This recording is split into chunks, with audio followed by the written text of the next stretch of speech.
স্বৰ্গত থকা মহান পিতৃ ঈশ্বৰ, তোমাৰ আচৰিত প্ৰেমৰ কাৰণে ধন্যবাদ। আমি সঁচাকৈ মাটিৰ মানুহ, ধূলি মাথো।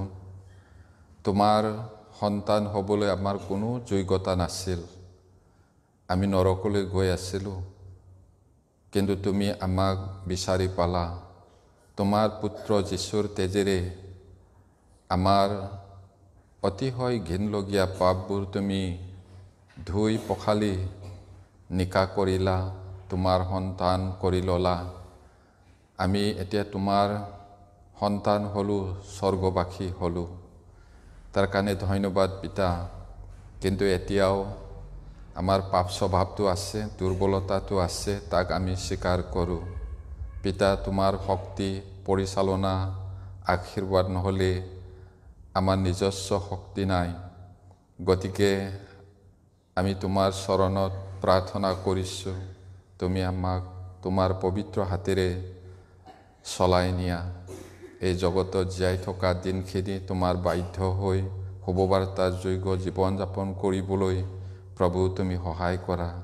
আৰু আজিৰ বাক্য আমালৈ আহিব, যি বাক্য, সেই বাক্য শুনি আমাৰ আত্মাত যেন উৎসাহিত হয় আৰু বুজি নোপোৱা কথাবোৰ যেন বুজি পাওঁ। পবিত্ৰ আত্মা ঈশ্বৰ তুমি শিকোৱা।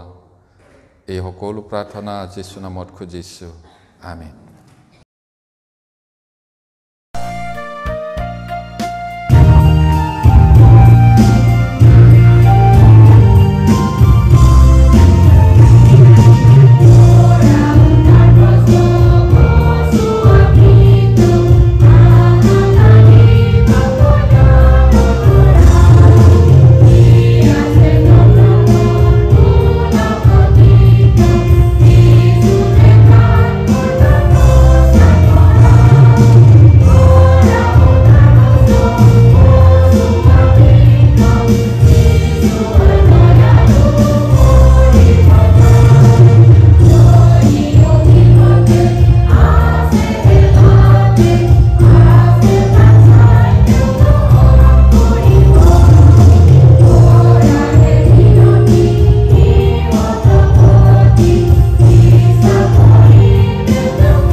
আমি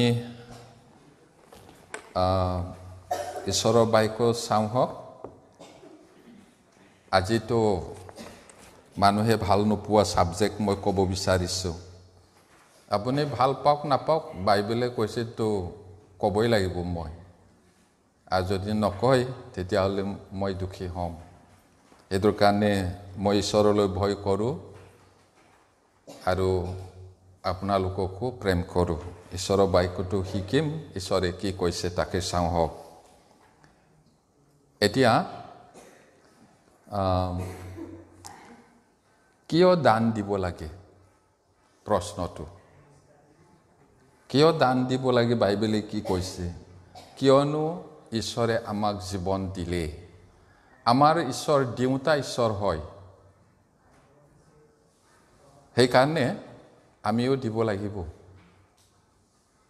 কি দিলে তেওঁ? আমাক জীৱনটো কি দিলে? আপোনাৰ যে উশাহ নিশাহ ধপ ধপ কৰি মাৰি আছে, সেইটো ঈশ্বৰে দিয়া হয়, আপোনাৰ নহয়। একো গৌৰৱ কৰিবলৈ নাই। আদি পুস্তক 2 অধ্যায় 7 পদ, জেনেচিছ চেপ্টাৰ 2 ভাৰ্চ 7 পঢ়িম সকলোৱে যদি পাইছে। আৰু ঈশ্বৰ জিহুৱাই মাটিৰ ধূলিৰে মানুহ নিৰ্মাণ কৰি তাৰ নাকত ফু দি প্ৰাণবায়ু সুমুৱাই দিলে, তাতে মানুহ জীয়া প্ৰাণী হ'ল।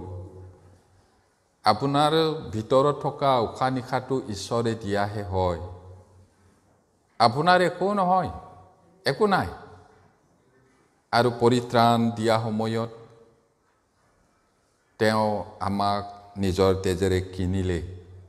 কেৱল জীৱনটোৱে কিনিলে নে আমাৰ শৰীৰটোকো কিনিলে? তেতিয়াহ'লে আপোনাৰ যি আছে সেই সকলো আপোনাৰ নহয়, ঈশ্বৰৰ। গতিকে 21-22 পদটো আকৌ পঢ়িম। Same chapter, verse 21 and 22 পঢ়িম।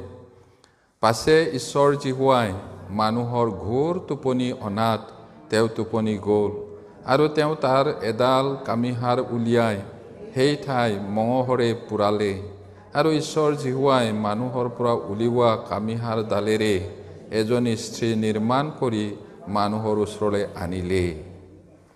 ইয়াতে চাওক, মানুহ অকলশৰীয়া আছিলে, কিন্তু মানুহ অকলে থকাটো ভাল নহয় বুলি তেওঁৰ কাৰণে উপযুক্ত সংগিনী আনি দিলে। ইয়াতে মানুহক ঘোৰ টোপনি যাবলৈ দি কামিহাৰটো উলিয়াই এজনী স্ত্ৰী বনাই মানুহৰ ওচৰলৈ আনিছিলে। আৰু তেতিয়া আমি যদি পঢ়ি গৈ থাকোঁ, আদমে আনন্দত চিঙৰি উঠিছিল, এওঁ হ'লে মোৰ মঙহৰো মঙহ, মোৰ হাড়ৰো হাড়, এওঁৰ নাম নাৰী বুলি কোৱা হ'ব, কাৰণ তেওঁ জীৱিত লোকৰ মাতৃ হয়, এই বুলি। তেতিয়াহ'লে আমাৰ বিবাহিত ভাইবিলাক, আপোনাৰ বলত আপুনি আপোনাৰ ঘৈণীয়েকটো পোৱা নাই। মই টকা ইনকাম কৰিছোঁ, মই এনেকুৱা কৰিছোঁ, তেনেকুৱা কৰিছোঁ, মই ভাল পাই শুনিহে আনিছোঁ মোৰ ঘৈণীয়েকক, নহয়, ঈশ্বৰে দিছে। আৰু কিছুমানক ঈশ্বৰে নিদিয়ে, সেইকাৰণে নাপায়। বহুত ধনী হয়, শিক্ষিত হয়, বৰলা হৈ গোটেই জীৱনটো যায়। দেখিছেনে তেনেকুৱা? মই হ'লে দেখিছোঁ। না ধনৰে কম, না শিক্ষাৰে কম, না ঘৰৰে কম, একো অসুবিধা নাই, কিন্তু বুঢ়া হৈ গ'ল, নাই। বাইবেলৰ কি কৈছে? যিজনে ভাৰ্যা পায় তেওঁ পৰম বস্তু পায় আৰু জিহুৱাৰ অনুগ্ৰহ লাভ কৰে, এইটো কৈছে। গতিকে স্বামীবিলাকো ঈশ্বৰৰ দান, অনুগ্ৰহ, সেইটো আমি জনা উচিত। আপোনাৰ পৰা একো নহয়, আপোনাৰ জীৱনটোৱে আপোনাৰ নহয়। আৰু ঈশ্বৰে নিজৰ একমাত্ৰ পুত্ৰকে দান দিলে। মানুহে মানুহৰ পৰা পাবলৈ বহুত আশা কৰে, কিন্তু যীশুৱে কি কৈছে? লওঁতাতকৈ দিওঁতাজন ধন্য। পালে বহুত আনন্দ হয়, কিন্তু দিবলৈতো টান পায়। কিন্তু ঈশ্বৰে সকলোকে দিলে, তথাপি অবাধ্য হৈ পাপ কৰি ঈশ্বৰৰ পৰা আঁতৰি গ'ল। লাষ্টত পৰিকল্পনা কৰি কৰি কৰি কৰি কি কৰা যায়? পাপিষ্ট অবাধ্য সন্তানক কেনেকৈ ঘূৰাই আনিব পাৰি, এইটো পৰিকল্পনা কৰিলে। কি দিলে মানুহে পাপৰ পৰা উদ্ধাৰ পাব? কি দিলে তেওঁলোকে পৰিত্ৰাণ পায় বা নতুন জন্ম পায় স্বৰ্গত আহিব পাৰিব? সেইটো ঈশ্বৰে পৰিকল্পনা কৰিলে। তাৰপিছত নিজৰ সন্তানটোকে দিলে দান। কাৰণ ঈশ্বৰে জগতক ইমান প্ৰেম কৰিলে যে নিজৰ একমাত্ৰ পুত্ৰকে দান কৰিলে। একেটি পুত্ৰ, অনলি বিগটেন সন বুলি কৈছে ইংৰাজীত ক'লে, এটাহে, তাকেই সৰ্বমানৱ জাতিৰ মুক্তিৰ মূল্যৰ অৰ্থে দান কৰিলে। কিয় দান কৰিলে? যাতে যিকোনোৱে তেওঁত বিশ্বাস কৰে তেওঁ কেতিয়াও শেষ নোহোৱা জীৱন পাব। মই কৈ আছোঁ যোহন 3:16 পৰা। সেইটো এতিয়া দান দিয়াটো ইজি নহয়। কোনোবাই জেলত আছে, তাক মুকলি কৰিবলৈ আপোনাৰ ল'ৰাটোক আপুনি দিব নোৱাৰে। এইটো সহজ নহয়, ইজি নহয়। সেইটো কাৰণে কঠিন কাম। তথাপিও ঈশ্বৰৰ প্ৰেমটো ইমান আচৰিত, আপোনাৰ কাৰণে নিজৰ পুত্ৰকে দান দিলে। আৰু পুত্ৰই পিতৃ ঈশ্বৰৰ ইচ্ছা পালন কৰি এই ঘিনলগীয়া দুৰ্গন্ধময় পৃথিৱীৰ মানুহৰ মাজত আহিল আৰু আপোনাৰ মোৰ মুক্তিৰ মূল্যৰ অৰ্থে নিজকে শুধাই দিলে, দান দিলে। ইজি নহয়, দিয়াটো সহজ নহয়। তেতিয়াহ'লে কেলে দিলে? ঈশ্বৰৰ আচৰিত প্ৰেমৰ কাৰণে। এতিয়া কিয় আমি দান দিব লাগে বুলি ক'লে, আমাৰ ঈশ্বৰ দিওঁতা ঈশ্বৰ হয়। আমি কেৱল ল'মেই নে? আমিও জানো তেওঁ মৰম কৰিব নালাগে? আমাক তেওঁ পাচিয়ে দিছে। আপুনি আৰু মই জানো সৰু বাটিত দিব নালাগে ঈশ্বৰক? ঈশ্বৰ দুখীয়া নহয়, আপুনি নিদিলেও মই নিদিলেও চলে। তেতিয়াহ'লে কেলে দিব লাগে? আপোনাক যেন আৰু অধিক দিব পাৰে, সেইটোৰ কাৰণেহে কৈছে। আপুনি সৰু বাটিত দিলে ডাঙৰ গামলাত দিব তেওঁ আশীৰ্বাদটো। আপুনি নিদিলেও মই নিদিলেও ঈশ্বৰে কৰিব পাৰে, কাৰোবাৰ হতুৱাই কৰিব আৰু পুৰস্কাৰটো তেওঁলোকে পাব। এতিয়া যীশুৱে আমাক দয়া কৰি আপোন প্ৰাণ দিলে বুলি কৈছে। তোমালোকে যদি মোক প্ৰেম কৰা তেন্তে মোৰ কথাবোৰ লোৱা। কি কথা হয়? পৰস্পৰে প্ৰেমেৰে থাকা, মণ্ডলীত ভালকৈ শুভবাৰ্তা প্ৰচাৰ কৰা। শুভবাৰ্তা প্ৰচাৰ কৰিবলৈ জানো এনেই যাব পাৰে? শুভবাৰ্তা পৰিত্ৰাণটো বিনামূল্যে বিনা দামে পায়, কিন্তু সেই পৰিত্ৰাণ নিবলৈ কাৰণে আমাক সা সৰঞ্জাম লাগে। বাছে, ট্ৰেইনে, এয়াৰপ্লেনে আমাক তোমালোক খ্ৰীষ্টিয়ান মানুহ ভাড়াটো নলম নকয়। সেইটো কাৰণে লাগে, ঈশ্বৰে নাখায়। ভুল বুজিব নালাগে। মানুহৰ ভুল ধাৰণাটো বহুত ডাঙৰ আছে। এই ধাৰণাবিলাক এৰিব লাগিব। এতিয়া ৰোমিয়া 5 অধ্যায় 8 পদটো চাওঁ। প্ৰভু যীশুৱে কিমান ত্যাগ কৰিলে, আমি জানো কৰিব নালাগে? 5 অধ্যায় 8 পদ পঢ়িম। কিন্তু ঈশ্বৰে আমালৈ তেওঁৰ প্ৰেমৰ প্ৰমাণ দিছে, কাৰণ ইতিপূৰ্বে যেতিয়া আমি পাপী আছিলোঁ তেতিয়া খ্ৰীষ্টে আমাৰ কাৰণে আপোন প্ৰাণ দিলে। চাওক, ইমান আচৰিত কথা কৈছে ইয়াত। ঈশ্বৰে আমালৈ তেওঁৰ প্ৰেমৰ প্ৰমাণ দিছে। যেতিয়া আমি পাপী আছিলোঁ তেতিয়া খ্ৰীষ্টে আমাৰ কাৰণে আপোন প্ৰাণ দিলে। আপোনাক যীশুৰ কাৰণে, শুভবাৰ্তাৰ কাৰণে জীৱন দিবলৈ কোৱা নাই। আপোনাৰ বিশ্বাসটো যীশুৰ কাৰণে মৰিব পৰা বিশ্বাস নহ'লে কেতিয়াও আপোনাৰ পৰা ডিমাণ্ড নকৰে মৰিবলৈ। শিষ্যসকলৰ বিশ্বাসটো তেওঁৰ কাৰণে মৰিব পৰা বিশ্বাস আছিলে। সেইটো কাৰণে তেওঁলোকে শ্বহীদ হৈছিল। আৰু অনেক অনেক মুনি তিৰোতা আছিল যিসকলে প্ৰভুৰ কাৰণে জীৱন দিছিল। প্ৰভুৰ কাৰণে জেলত কিমান ৰাখিছিলে। যীশুক অস্বীকাৰ কৰিবা নে জেলত যাবা? ৰাছিয়াত এজনী তিৰোতাক পুৰুষৰ লগত ৰাখিছিলে। পুৰুষ, এজনী তিৰোতা। তেওঁৰ কণ্ডিশ্যনটো কি হৈছিলে এইটো কোৱাৰ প্ৰয়োজন নাই। কিয় ইমান যাতনা পাইছিলে? যীশুৰ কাৰণে। এজন মানুহক ৰাখিছিলে ৰিচাৰ্ড ৱামব্ৰেন বুলি, 14 বছৰ। ইফালে মাইক, সিফালে মাইক, সোঁফালে বাওঁফালে, আৰু দিন নাই ৰাতি নাই মাইকত কথা কৈ থাকে। কি কথা? পোহৰ নাই, অন্ধকূপত ৰাখিছে।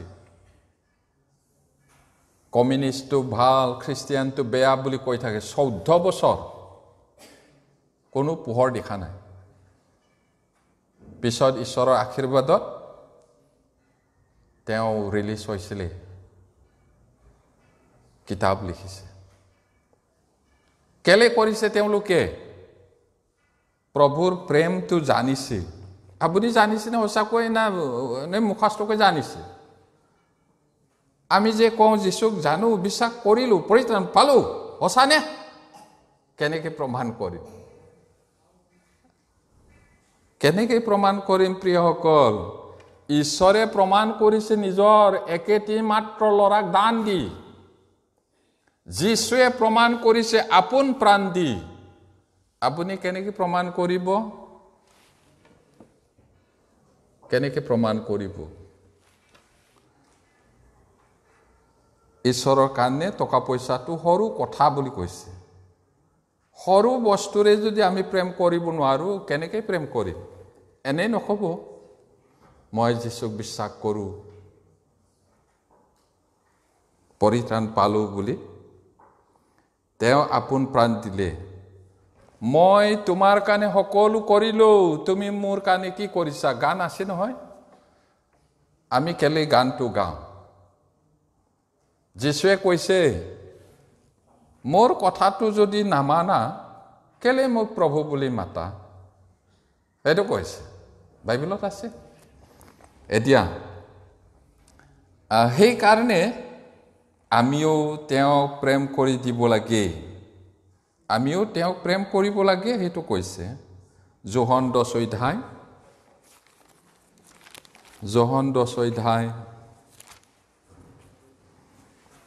11 পদ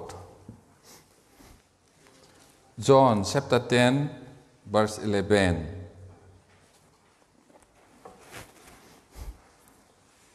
পঢ়িম ময়ে মেৰৰ হস্ৰখীয়াই মেৰৰ নিমিত্তে নিজৰ প্ৰাণকো দিওঁ আপোনাৰ কাৰণে মোৰ কাৰণে প্ৰভুৱে নিজৰ জীৱন দিলে মই কি দিম প্ৰভুৰ কাৰণে এনেকুৱা প্ৰেম কৰোতা কোনোবা পাবনে কোন দেৱতাই কোন ধৰ্মগুৰুৱে জীৱন দিব আপোনাৰ কাৰণে আপোনাৰ দেউতাও নোৱাৰে আপোনাৰ ঘৈণীয়েকে নোৱাৰে গিৰিয়েকে নোৱাৰে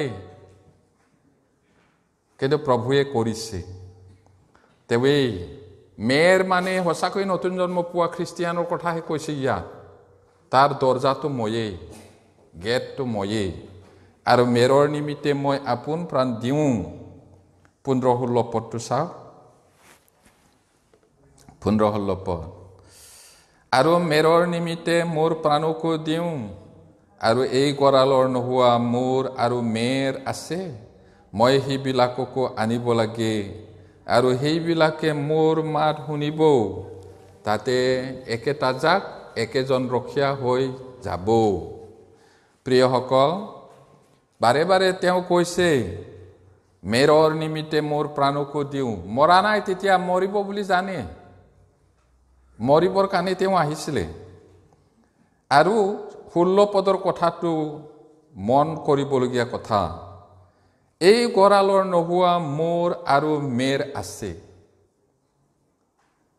এতিয়া আমাৰ ভিতৰৰ নথকা এতিয়াও মেৰ আছে পৰিত্ৰাণ পাব লগা মানুহ আছে আমি নাজানো সেইকাৰণে প্ৰচাৰটো কৰিব লাগে সেইটো কাৰণে ক'ব লাগে কোন হয় সেইজন কোন হয় সেইজনী আমি নাজানো ক'ব লাগিব আৰু তেওঁলোকে পাব এতিয়াও বাহিৰত আছে আৰু সেই কাম কৰিবৰ কাৰণে আমাক টকা পইচাৰ প্ৰয়োজন পানীটো এনে পায় কিন্তু পানীটো তুলিবৰ কাৰণে টিউবৱেল লাগে টিউবৱেলটো এনে দোকানীয়ে নিদিয়ে আৰু টিউবৱেলত পাম্প মাৰি পানীটো উলিয়াই আনি বাল্টিঙত আনিব লাগিব বাল্টিংটো এনে নাপায় আমাৰতো টেপটো খুলিলে পাই নক'ব আকৌ বৰিঙত পইচা লাগে টেপ ডালেৰে আহিবলৈও পইচা লাগে অৰিজিনেলি পানীটো ঈশ্বৰে ফ্ৰীকৈ দিছে সেইদৰে শুভবাৰ্তাটো পৰিত্ৰাণটো বিনামূলীয়া হয় বিনামূল্যে পইচা বিনামূল্যে দিয়া কিন্তু সেইটো দিবলৈ যাওঁতে আমাক পইচা লাগে, সেইটোৰ কাৰণেহে দান লাগে। কোনোবা চলাওঁতাবিলাকে পেতলা হ'বলৈ নহয়। ভুল ধাৰণা বহুতৰ আছে। কোনোবা কৰিবও পাৰে, নাজানো মই, কিন্তু আমি কাহানিও কৰিব নোৱাৰিম। আৰু যদি কোনোবাই কৰে, নিজৰ পেটটো পালে হাৱে পোৱা হয়, ধৰা নাখাব পাৰে এই সংসাৰত, সদায় নেৰিব ঈশ্বৰে। সঁচা খৰচ যদি হৈছে, কোনোবাই নিজৰ পেটটো পুহিবলৈ, নিজৰ পৰিয়ালটো পুহিবলৈ কাৰণে নহয়। আৰু সেইদৰে আমি কোৱা নাই, বাইবেলেও কোৱা নাই। যদি সেইদৰে কৰে, সিহঁতৰ পেটটোৱে সিহঁতৰ ঈশ্বৰ বুলি কৈছে।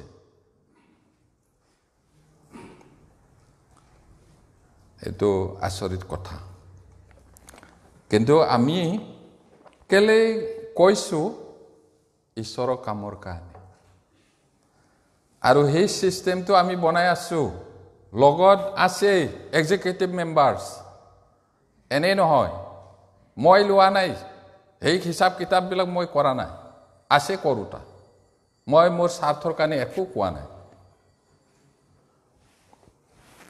এতিয়া বিধৱাৰ সৰু উপহাৰ যীশুৱে আন্তৰিকতাৰে অনুমোদন দিছিলে। বিধৱা এগৰাকীৰ কথা আমি জানো, লোক 21 অধ্যায় 1-4।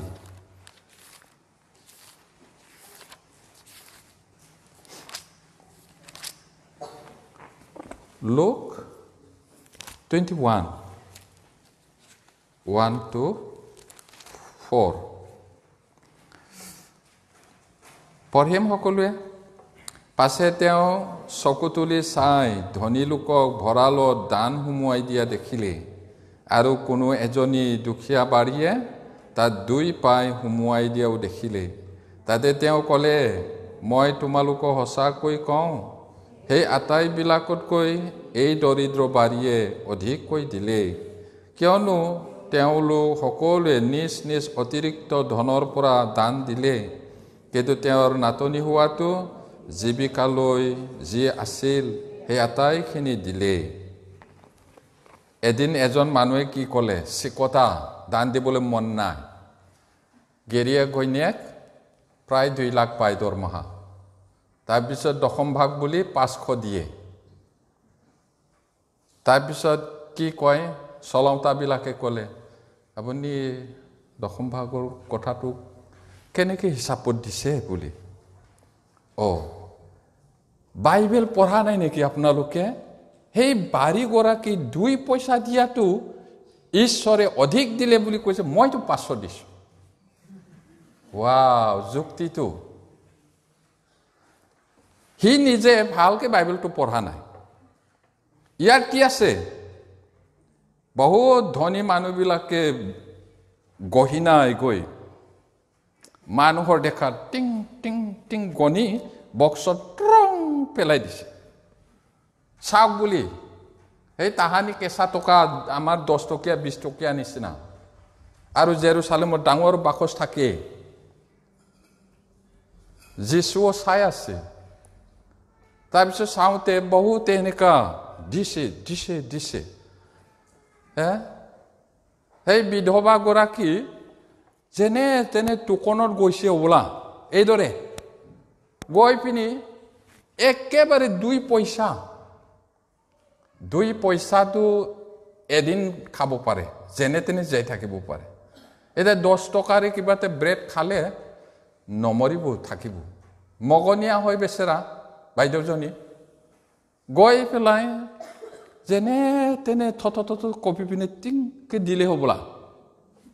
তাৰপিছত যীশুৱে কৈছে আটাইতকৈ তেওঁ বেছি দিলে বুলি। কেলে? ধনীবিলাকে পকেটত আছে 1000 টকা, 100 টকাত দিবলৈ টান নহয়। দিছে সেইদৰে উপচি পৰাৰ পৰা। কিন্তু সেই বাইদেউৰ কি কৈছে ইয়াত, সেই দৰিদ্ৰ বাৰীৰ কি আছিলে, কিন্তু তেওঁৰ নাটনি হোৱাটো জীৱিকালৈ যি আছিল সেই আটাইখিনিকে দিলে। 2 পইচা মাত্ৰ আছে। সেইটো যদি ৰাখে যেনে তেনে 2 পইচাৰে খাই জীয়াই থাকিব পাৰি। আৰু যদি দিয়ে খাবলৈ নাই সেইদিনা ঈশ্বৰৰ প্ৰতি থকা প্ৰেমৰ কাৰণে সেই 2 পইচাটোকে জীৱিকা জীৱনটোকে দিছে। 1.5 লাখ পোৱাটো 500 টকা দি সৰু দিলেও এইটো কোৱা নাই। ইয়াত সৰু পইচা দিয়াৰ কাৰণে ৰেকমেণ্ড কৰা নহয়। এইটো সেই সৰু 2 পইচাটো তেওঁৰ জীৱন হয়। আৰু নাই ঘৰত নাই আৰু চাউলো নাই একো নাই। সেই জীৱনটোকে দিলে সেইটোৰ কাৰণে আটাইতকৈ বেছি দিছে।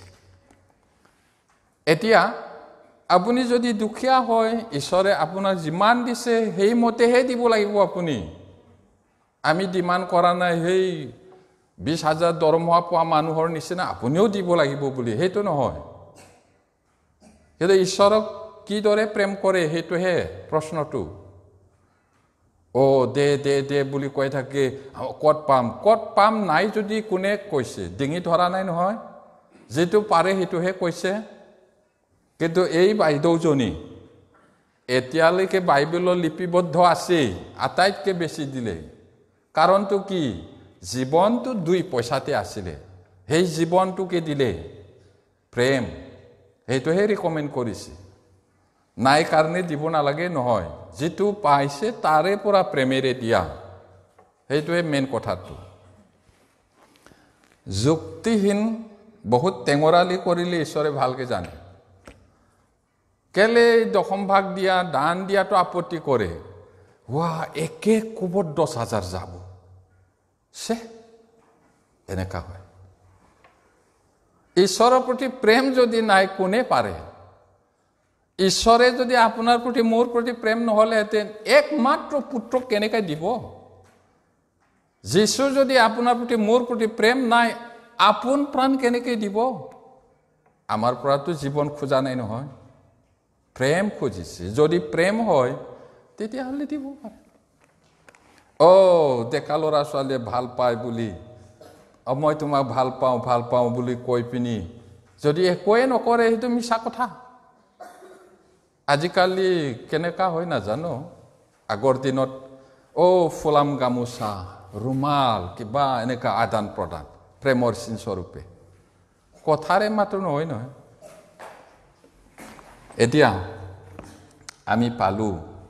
এতিয়া প্ৰভুৱে আমাক উদাৰ আৰু হৰ্ষিত মনেৰে দিয়াটো বিচাৰে। মনত দুখ পাই পিনি দিলে এইটো একচেপ্ট নহয়, আনন্দিত মনেৰে দিব লাগে বুলি কৈছে। এতিয়া মাকিদনিয়াৰ খ্ৰীষ্টিয়ানবিলাক বহুত সাহসী আছিলে, আৰু ধনী হোৱাৰ কাৰণে নহয়, অতিশয় দৰিদ্ৰ বুলি কৈছে আকৌ মাকিদনিয়া মণ্ডলী, বাইবেলত যে আমি পাইছোঁ। এতিয়া 2 Korinthiয়া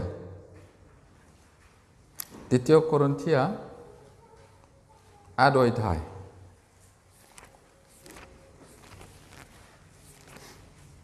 2 Corinthians chapter 8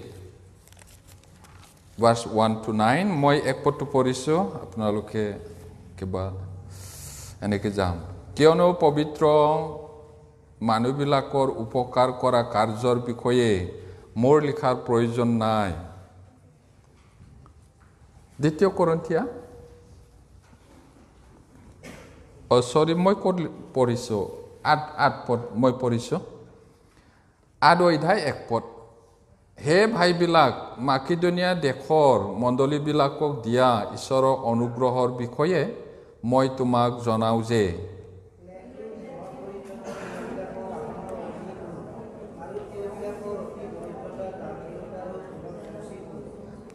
কিয়নো মই সাক্ষ্য দিছোঁ যে তেওঁবিলাকে শক্তি অনুসাৰে এনেকৈ শক্তিৰ অতিৰিক্ত পৰিমাণে নিজৰ ইচ্ছাৰে অনেক মিনতিৰে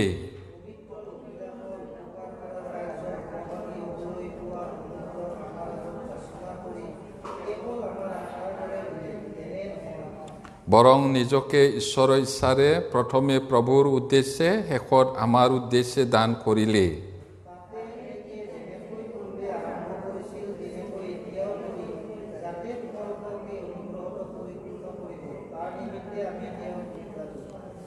কিন্তু তোমালোকে বিশ্বাস, বাক্য, জ্ঞান, সকলো বিযত্ন আৰু আমালৈ তোমালোকৰ প্ৰেম এই সকলোতে যেনেকৈ উপচি পৰিছা তেনেকৈ সেই অনুগ্ৰহটো উপচি পৰিবলৈ চেষ্টা কৰা।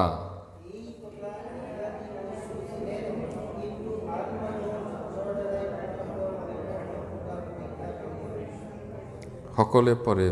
কিয়নো তোমালোক যেন আৰু প্ৰভু যীশু খ্ৰীষ্টৰ দৰিদ্ৰতাৰ দ্বাৰাই ধনী হোৱা, এই নিমিত্তে তেওঁ ধনী হৈও যে দৰিদ্ৰ হ'ল, তেওঁৰ সেই অনুগ্ৰহ তোমালোকে জানি আছা। ইয়াতে ওপৰতে হেডিঙত লিখিছে অসমীয়াত, দানশীলতাৰ উৎকৃষ্ট ফল। মাকিদনিয়াৰ ভাই ভনীবিলাকক পৌলেও প্ৰশংসা কৰিছিলে, মিছনাৰী পৌলে। ঈশ্বৰৰ অনুগ্ৰহৰ বিষয়ে তোমালোকক জনাওঁ, মানে কৰিন্থিয়া মণ্ডলীৰ মানুহবিলাকক মেচিডনিয়া, এটা অসমীয়াত মাকিদনিয়া, সেই মণ্ডলীৰ মানুহ কেনেকুৱা হয় সেইটো ইয়াত কৈছে। ইয়াতে 2 পদত কি কৈছে? ক্লেশ ৰূপ মহাপৰীক্ষাটো খ্ৰীষ্টিয়ান হোৱাৰ কাৰণে ক্লেশ পাইছে, তাৰণা পাইছে, আৰু মহাপৰীক্ষাত তেওঁলোকে পৰিছিলে। আনন্দ অধিক হ'ল কৈছে, আৰু তেওঁবিলাকৰ অতি দৰিদ্ৰতা দানশীলতাৰ ধনত উপচি পৰি। ইয়াতে তাৰণা পাই ক্লেশ পাইছে, দুখ কষ্ট পাইছে, আৰু তেওঁলোক কেনেকুৱা হয়? অতি দৰিদ্ৰ। দৰিদ্ৰ মাত্ৰ কোৱা নাই। এতিয়া এইটো আমাৰ ভুল ভাৱনা আছে কিছুমান। আনৰ লগত মই যদি তুলনা কৰোঁ, সি যদি অলপ ধনী হয়, মই অলপ সৰু, তেতিয়া মই দুখীয়া বুলি ভাবোঁ। আৰু কাৰোবাৰ লগত তুলনা কৰিলে তাতকৈ মই সৰু, দুখীয়া। এটা কম্পেয়াৰিটিভ কিবাতহে আমি দুখীয়া বুলি কওঁ। কিন্তু কোনবিলাক একেবাৰে দুখীয়া? যিবিলাকে কাম কৰিব নোৱাৰে, একেবাৰে একো নাই, তেওঁবিলাকে আচলতে একেবাৰে দুখীয়া, দৰিদ্ৰ কোৱাটো। আৰু ইয়াত অতি দৰিদ্ৰ, খ্ৰীষ্টিয়ান হোৱাৰ কাৰণে খেদা খাইছে, তেওঁলোকে তাৰণা পাইছে। কিন্তু ইয়াত কি ক'লে? দানশীলতাৰ ধনত উপচি পৰি। আমাৰ মণ্ডলী ভাই ভনীবিলাককো মই ধন্যবাদ দিওঁ। বহুতে নাই, জানো, ঈশ্বৰেও জানে, হ'লেও দি আছে। সেই ৰেকৰ্ডটো স্বৰ্গত আছে প্ৰিয়সকল, নিৰাশ নহ'ব, সঁচাকৈ নিৰাশ নহ'ব। তেওঁলোক দান দিয়া ধনত, মানে দান দিয়াত বহুত ধনী কৈছে, উপচি পৰিলে কৈছে। কিয়নো মই সাক্ষ্য দি কৈছোঁ, মিছনাৰী পৌলে কৈছে, মই উইটনেছ দিছোঁ, সাক্ষী দিছোঁ, তেওঁবিলাকে শক্তি অনুসাৰে, এনেকি শক্তিৰ অতিৰিক্ত পৰিমাণে নিজৰ ইচ্ছাৰে অনেক মিনতিৰে শক্তিৰে দিছে, আৰু শক্তিয়ে নোৱাৰে তথাপি তেওঁলোকে কি কৈছে? মিছনাৰীবিলাকে, হ'ব ভাই ভনীবিলাক, তোমালোকৰে অভাৱটো আছে, হ'ব দে, এইখিনি দিলে হ'ব, নাই আৰু দিম বুলি অনুৰোধ কৰিছে। ইয়াত শক্তিৰ অতিৰিক্ত পৰিমাণে নিজৰ ইচ্ছাৰে অনেক মিনতিৰে নালাগে হ'ব, আৰু তোমালোকেও কেনেকৈ চলিবা, আমি জানো নহয় তোমালোকৰ দৰিদ্ৰতা, তথাপি আৰু দিম বুলি অনুৰোধ কৰিছে। ইয়াতে মিনতি কৰিছে। তাৰপিছত 4 পদত, পবিত্ৰ লোকবিলাকৰ উপকাৰ কৰা কাৰ্যৰ সহভাগী হ'বলৈ পোৱা অনুগ্ৰহ আমাৰ আগত যাচনা কৰি নিবেদন কৰিছে, প্ৰাৰ্থনা কৰিছে। কেৱল আমাৰ আশাৰ দৰে দিলে এনে নহয়। মিছনাৰীবিলাকে তেওঁবিলাকৰ পৰা যিমান আশা কৰিছিলে সিমানে দিলে, তেনেকুৱা নহয়, উপচি পৰিলে। মই আকৌ অলপ দীঘলকৈ বুজাব লাগিব, কেলে দানটো দিছিলে। জেৰুচালেমত থকা খ্ৰীষ্টিয়ানবিলাক তাৰণা পায়, মাটি বাৰী গোটেইটো নাইকিয়া হৈ গ'ল। এতিয়া আকালো হ'ল, যুদ্ধ হ'ল, 70 AD কথাটো আমি জানো নহয় জানো? এই 70 খ্ৰীষ্টাব্দত যে 11 লাখ মৰিলে, খ্ৰীষ্টিয়ান মৰা নাই। এনেকুৱা আকাল, যুদ্ধ আৰু তাৰণা খেদা খালে, তেতিয়া ক'ত যাব? সেইকাৰণে মিছনাৰীবিলাকে পৰজাতি মণ্ডলীত তাত থকা আমাৰ ভাই ভনীবিলাকে এইদৰে আছে, তোমালোকে সহায় কৰা। কি বুলি কৈছে পৌলে?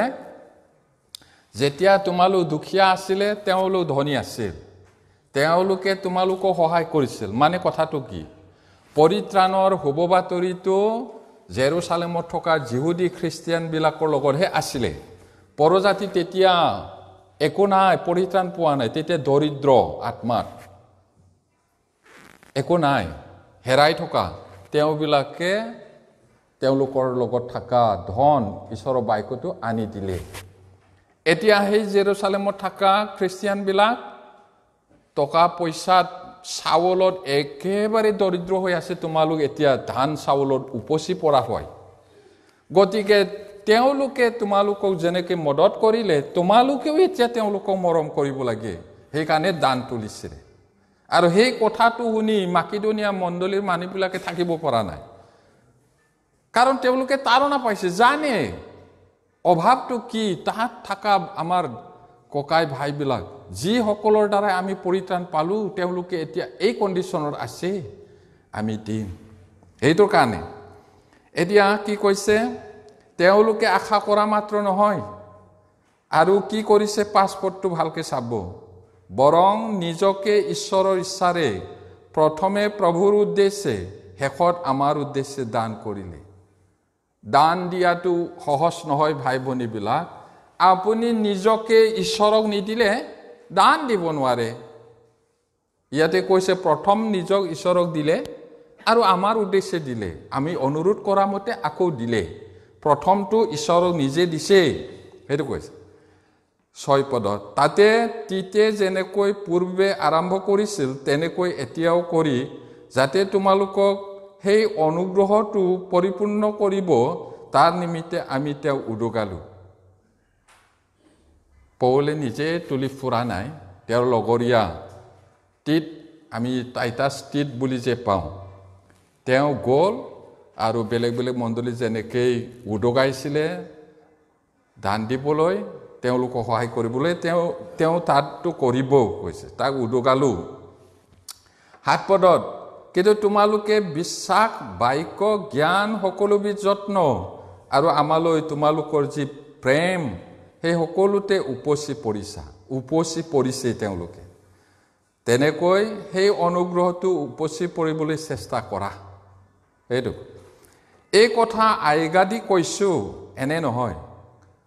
কামাণ্ড কৰাটো বেলেগ, ৰিকুৱেষ্টটো বেলেগ। ইয়াতে আইগা দিয়া নাই কৈছে, কিন্তু আমাৰ আন মানুহৰ যত্নৰ দ্বাৰাই তোমালোকৰ প্ৰেমৰ সত্যতা পৰীক্ষা কৰিহে কৈছোঁ।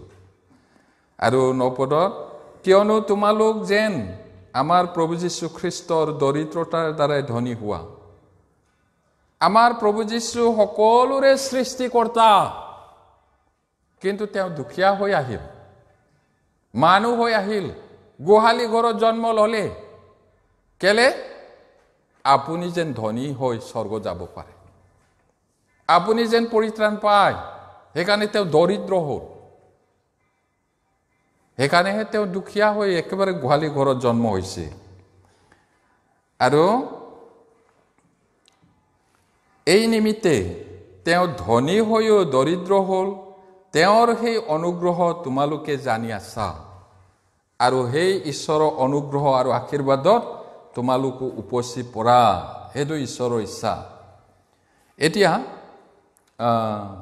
11-12 পদটো চাওকচোন, তাতে পঢ়িম।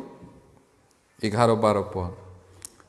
কিন্তু ইচ্ছা কৰিবলৈ প্ৰস্তুততা যেনে, তেনেকৈ শক্তি অনুসাৰে সিদ্ধিও যেন হয়, এই নিমিত্তে এতিয়া কাৰ্যও সিদ্ধ কৰা।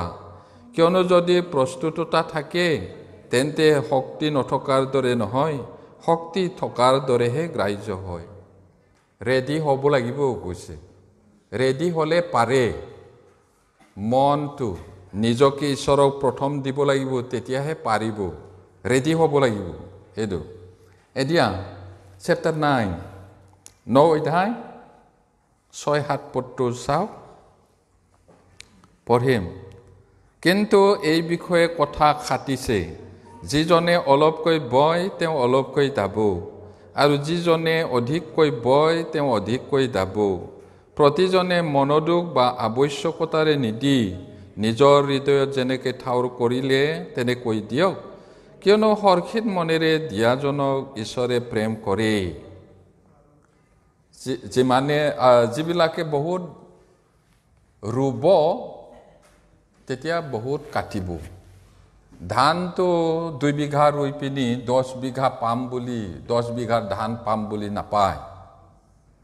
যিটো ৰুব তাকহে পাব। সেইকাৰণে যিবিলাকে অধিককৈ বলে অধিককৈ দাব। এইটো ঈশ্বৰৰ কাৰণে যিমান আপুনি ত্যাগ কৰিব সিমান ঈশ্বৰৰ পৰা আশীৰ্বাদ পাব। সেইটো তাৰপিছত যিসকল ধনী তেওঁলোকে সেইমতে দান দিবই লাগিব। বাইবেলে আজ্ঞা দিছে সেইটো। আপোনাক ঈশ্বৰে যিমান দিছে সেইমতে দিব লাগিব। 2 পইচা দিয়াটোকে গ্ৰহণ কৰিছে, চবতকৈ বেছি দিলে বুলি কৈছে, মই কিয় দিম, অলপেই দিম, এইটো যুক্তি নহয়। বাইবেলে কি কৈছে চাওঁ, 1 তিমোথী 6 অধ্যায়। মই বাইবেলৰ পৰা কৈ আছোঁ, মোৰ লগত থকা বাইবেল আপোনাৰ লগত থকা বাইবেলটো একেটাই হয়। আৰু যদি নাই কৈ দিব মোক, মোৰ ইয়াত নাইচোন বুলি। এতিয়া 6 অধ্যায় 17 পৰা 19 পঢ়িম। যিবিলাক ইহলোকত ধনৱন্ত তেওঁবিলাকক এই আজ্ঞা দিয়া, তেওঁবিলাক উচ্চমনা নহওক, আৰু তেওঁবিলাকে ধনৰ অনিশ্চয়তাত ভৰসা নকৰি যি ঈশ্বৰে আমি ভোগ কৰিবলৈ সকলোকে বাহুল্যৰূপে আমাক দিছে সেই ঈশ্বৰৰ ভৰসা কৰক। তেওঁবিলাকে সৎকৰ্ম কৰি উত্তম কৰ্মৰ ধনৱন্ত হওক, বিলাই দিবলৈ আৰু ভগাই ল'বলৈকো ইচ্ছুক হওক। প্ৰকৃত জীৱন ধাৰণ কৰিবলৈ পৰকালৰ নিমিত্তে নিজৰ অৰ্থে উত্তম ভেটিমূল স্বৰূপ ধন সাঁচক। ইয়াতে অনুৰোধ কৰা বুলি কোৱা নাই, নহয় জানো?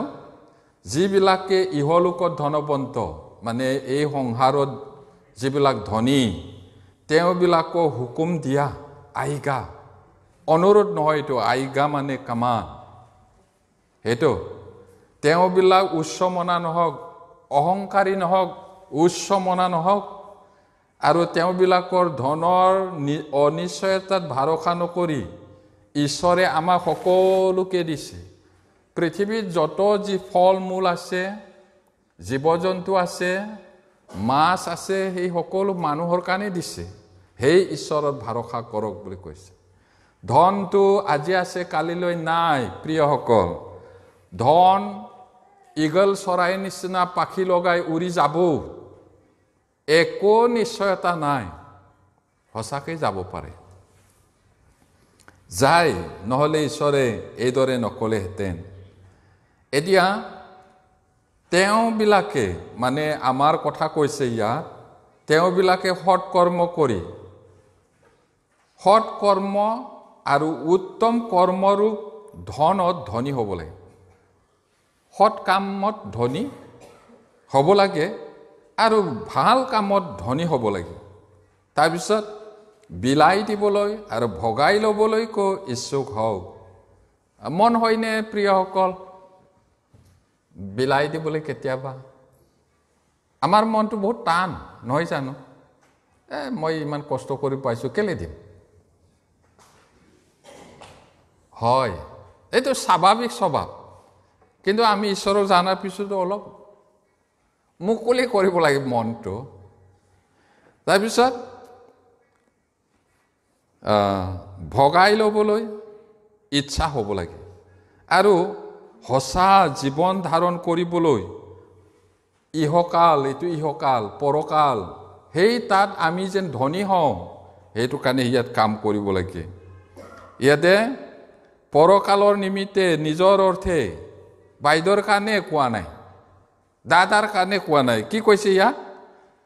পৰকালৰ নিজৰ নিমিত্তে, নিজৰ অৰ্থে উত্তম ভেটিমূল স্বৰূপ ধন সাঁচক ভাল ফাউণ্ডেশ্যন থকা ধন সাঁচিব লাগে সেই স্বৰ্গত ইয়াত আজি আছে কালি নাই কেনেকা ভাবে আপোনালোকে ৱাও মোৰ আছে 3 কোটি 4 কোটি গাড়ী কিছুমানে 16 কোটি বোলে এখন গাড়ীত কৰি চলাই গৈছে একো খাতিৰ নকৰে মানুহ আৰু ঈশ্বৰকো ইমান যে হেজ্ঞান কৰিছে ঈশ্বৰ নাই জিৰো সেইদিনা চাইছো মই বাতৰি কান্দিছে কি পিন্ধিম কলৈ যাম একো পাত্তা পোৱা নাই তোমালোকে যেতিয়া নিৰাপদে আছিলা তুমি ভাবিছিলানে মোৰ মনত ভাবিছো মানে এতিয়ালৈকে জুই জ্বলি আছে নহয় জানো কেলিফৰ্ণিয়া কোন হয় এইটো বিশ্ববিখ্যাত ফিল্ম ষ্টাৰ কাকো খাতিৰ নকৰে ঈশ্বৰকো অপমান কৰি আছে ইয়াতে সেই জুইৰ পৰা আকৌ জুই বোমা নিচিনা মাৰে কৈছে হৈ আছে কোন আছিল এইবিলাক 10,000 কোটি টকাৰ ঘৰ আছিলে গৈছে আমাৰ ইণ্ডিয়া টকা আমি কল্পনা কৰিব পাৰো 10,000 কোটি গ'ল কৈছে আৰু কিছুমানৰটো কিমান আছে তেওঁলোকৰ আশাটো ক'ত আছিলে ধন ঘৰ নিজৰ প্ৰতিভা দেউকা লগাই উৰি গ'ল বাইবেল সঁচা হয়নে নহয় ভাবি চাওক আপুনি ইয়াত হাসি অট্টালিকা কৰাতকৈ হাসি পৰকালত কৰক উত্তম কৰ্মৰূপ ধনত ধনী হওক আৰু ভাল ফাউণ্ডেশ্যন থকা স্বৰ্গীয় ঘৰত ধন সাঁচক তাত পোকো নাখায় মামৰো নাখায় চোৰেও নিনিয়ে তেওঁবিলাক এই জগততে কৰিছিলে ঈশ্বৰক বহুত অপমান কৰে তেওঁলোকে আমাৰ ভাৰতৰ মানুহবিলাককো কোনোবা এজনে কৈছে ঈশ্বৰক নিন্দা কৰি আছিলে ঘটনা হ'ল এতিয়া কান্দিছে বুলি সঁচাকৈ হয় না নহয় নাজানো মই কিন্তু মানুহে কয় ঈশ্বৰৰ ঠাট্টা নিন্দা কৰাটো দুদিনমানৰ পিছত পেটৰ বিষৰ উপায় নাই একো বেমাৰে হোৱা নাছিলে আকৌ এনেকাও কয় কিন্তু তাত মই ক'ব বিচাৰাটো ধনটো ইগল চৰাইৰ দৰে পাখি লগাই উৰি যাব বুলি কোৱাটোতো বাইবেলত আছে সেইটো এতিয়া ভগাই ল'বলৈ বিলাই দিবলৈ ভগাই ল'বলৈ ইচ্ছুক হওক বুলি এদিন আমাৰ সিনিয়ৰ পাষ্টৰে গীৰ্জাৰ শিক্ষা দি আছিলে এজন ভাই বহুত ধনী তেওঁৰ হৃদয়ত লাগিলে তাৰপিছত সঁচা কথা না বেয়া কথা নহয় একেবাৰে অন্তৰত লাগি ঘৰত গৈ সিদ্ধান্ত ল'লে তাৰপিছত নেক্সট দেওবাৰত জাননী দিছে পাষ্টৰক কৈছে আৰু মই এটা ডাঙৰ গাহৰি কিনিছোঁ চবে ভাই ভনী মিলি পিনি খাব লাগে বুলি ঈশ্বৰৰ বাক্যটো সঁচাকৈ লাগিছে মানে বুজি পাইছে বহুত ধনী মানুহ তে বেয়া নহয় আমাৰ নতুন জন্ম পোৱা ভাইয়ে হয় আৰু তাৰপিছত মাজে মাজে তেওঁ ভাই ভনীবিলাকৰ লগত ভগাই এনেকা শ্বেয়াৰ কৰে বুলি কৈছে আইগা দিয়া কৈছে ঈশ্বৰৰ কথা সেইটো যাহক প্ৰভুৱে আশীৰ্বাদ কৰাৰ দৰে প্ৰতিজন খ্ৰীষ্টিয়ানে দান দিবই লাগিব ক'ত কৈছে বুলি আকৌ প্ৰশ্ন নকৰিব বাইবেলটো একেলগত চাওঁ আপোনাৰো আছে মোৰো আছে বাইবেল এতিয়া প্ৰথম কৰিন্থিয়া 16 অধ্যায় 1-2 পদ প্ৰিয়সকল মই মোৰ মনেৰে কোৱা নাই বাইবেলে কৈছে বাইবেলে যদি কৈছে ঈশ্বৰে যদি কৈছে আমি মানি চলিব লাগিব তেওঁৰ প্ৰিয় পাত্ৰ হ'বলৈ 1 Corinthians chapter 16 verse 1 and 2 পঢ়িম পবিত্ৰ লোকসকলৰ কাৰণে দান তোলাৰ বিষয়ে হ'লে মই গালাতিয়াৰ মণ্ডলীবিলাকক যেনেকৈ আদেশ দিলোঁ তেনেকৈ তোমালোকেও কৰিবা মই যেতিয়া উপস্থিত হ'ম তেতিয়া যেন দান তোলা নহয় এই কাৰণে তোমালোকৰ প্ৰতিজনে নিজ নিজ আয় অনুসাৰে সপ্তাহৰ প্ৰথম দিনা নিজৰ ওচৰত হাসি ৰাখিবা। এতিয়া আদেশ কৈছে, আদেশ। তেওঁ মিছনাৰী হয় আৰু তেওঁ কৰিন্থিয়া মণ্ডলী, গালাতিয়া মণ্ডলী গোটেইবিলাক তেওঁ স্থাপন কৰা হয়। এতিয়া পবিত্ৰ লোকসকলৰ কাৰণে দান, মানে মই অথনিয়ে ক'লো নতুন জন্ম পোৱা বিলাকৰ কাৰণে তেওঁলোকে সহায় কৰিবলৈ। এতিয়া গালাতিয়া বুলি কওঁতে এটা অঞ্চল হয়, ডাঙৰ এটা মাত্ৰ নহয়। গালাতিয়া বুলি ক'লে ডাঙৰ এটা অঞ্চল, তাৰ কেইবাটাও মণ্ডলী নিশ্চয় আছিলে। মণ্ডলীবিলাকক যেনেকৈ আদেশ দিলোঁ, ইয়াতে প্লুৰেলত আছে, মণ্ডলীক কোৱা নাই, মণ্ডলীবিলাকক আদেশ দিলোঁ তেনেকৈ তোমালোকেও কৰিবা। মই যোৱা সময়তহে দৌৰা দৌৰি দান, মিছনাৰী আহিলে দান কৈছিলে নহয় বুলি তুলিব নালাগে। সপ্তাহৰ প্ৰথম দিন মানে দেওবাৰ, সেই দেওবাৰত তুলি ৰাখা বুলি কৈছে। আৰু যেতিয়া সেই ধনটো জেৰুচালেমত লৈ যাব লগা হৈছিলে, পৌলে নিজে মাত্ৰ যোৱা নাই। সেই ধনটো লৈ যাবলৈ কেইবাজনো ভাই তেওঁৰ লগত গৈছিলে। সেই সময়ত বহুত টকা হ'লে বুকিবলৈ ওজন আছে, আৰু আজিকালিৰ নিচিনা নহয়, চোৰ ডকাইত বহুত আছিলে। আপোনালোকে পঢ়িছে নহয় ৰত্নাকৰ দস্যৰ কথা, তেনেকুৱা দস্য ঢেৰ আছিলে তেতিয়া। সেইটো কাৰণে এজাক এনেকা গৈছিলে ভাইবিলাকে, আৰু জেৰুচালেমত গৈ তেওঁলোকে দিছিলে। ইয়াতে প্ৰভুৱে যেনেকৈ আশীৰ্বাদ কৰিছে প্ৰতিজন খ্ৰীষ্টিয়ানে দান দিব লাগে। এতিয়া কিয় দিব লাগে? শুভবাৰ্তা প্ৰচাৰ কৰিবলৈ। আমাৰ লগত ধন আছে, অনন্ত জীৱন। অনেকে অনন্ত জীৱনৰ কথাটো নাজানে, তাত আমি শুভবাৰ্তা প্ৰচাৰ কৰিবই লাগে। এতিয়া 10 ভাগৰ 1 ভাগ বহুতে বুজা নাই এতিয়াও কি হয় বুলি। 10 ভাগৰ 1 ভাগ, দশম ভাগ, ইংলিছত টাইট কৈছে, TITHE, টাইট। সেইটো এতিয়া ঈশ্বৰৰ 10 ভাগৰ 1 ভাগ উপহাৰটো চোৰ নকৰিবা বুলি কৈছে। বাইবেলত চোৰ বুলি কৈছে। আকৌ চোৰ বুলি ক'লে বেয়া পায় না নাপায়? মোক চোৰ বুলি কৈছে বুলি মাৰিব।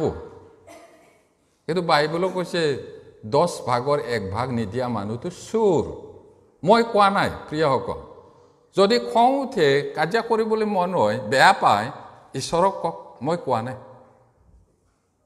পঢ়িম একেলগে মলাখী।